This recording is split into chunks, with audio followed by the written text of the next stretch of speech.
සූර්යයා එහෙම නැත්නම් ඉරට වතුර දැම්මොත් එහෙම ඉර නිවෙයිද? නෑ එහෙම වෙන්නේ නෑ. ඇයි එහෙම වෙන්නේ නැත්තේ?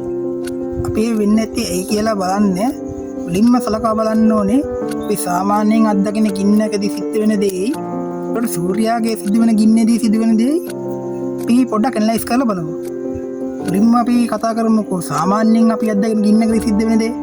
සාමාන්‍යයෙන් අපි අත්දකින ගින්නක් වතුර දාලා නිවන්න පුළුවන් නේ. නමුත් සාමාන්‍යයෙන් අපි ඇතින ගින්නකදී සිද්ධ වෙන්නේ මොකක් හරි අපි දහනය කරන දෙයක් ඔක්සිජන් එක්ක ප්‍රතික්‍රියා කරලා කාබන් ඩයොක්සයිඩ් එතකොට ජලය සල්ෆර් ඩයොක්සයිඩ් වගේ දේවල් සංයෝග බවට පත් වෙන එක. නමුත් සූර්යාගේ සිද්ධ වෙන්නේ න්‍යෂ්ටික විලයන ප්‍රතික්‍රියාවක්. ඒ න්‍යෂ්ටික විලයන ප්‍රතික්‍රියාවකදී හයිඩ්‍රජන් හීලියම් බවට පත් කරලා තමයි සූර්ය ශක්තිය නිපදවා ගන්න.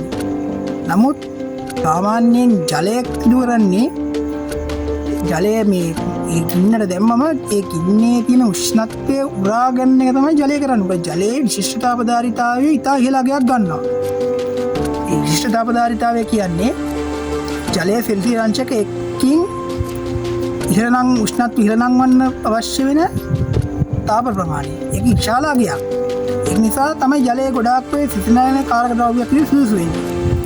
නමුත් අපි සූර්යාට ජලය එකතු කරොත් වෙන වැඩේ තමයි ජලයේ ඡේදනය වෙලා ජලයේ තියෙන හයිඩ්‍රජන් සහ ඔක්සිජන් බවට ජලය පත් වෙනවා. ඒ ජලය ඇතුළේ තියෙන හයිඩ්‍රජන් අණු දෙකක සහ ඔක්සිජන් අණුවක් ඉන්නේ.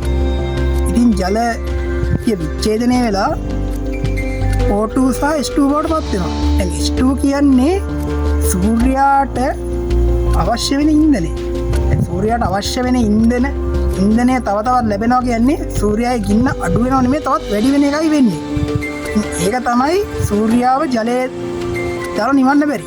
සූර්යා නිවෙන්න නම් අනිවාර්යෙන් ඉන්ධන ලෙස ලැබෙන හයිඩ්‍රජන් ප්‍රමාණය අඩු වෙන්න ඕනේ. ඔන්න ඕක තමයි සූර්යාගේ සිද්ධිය.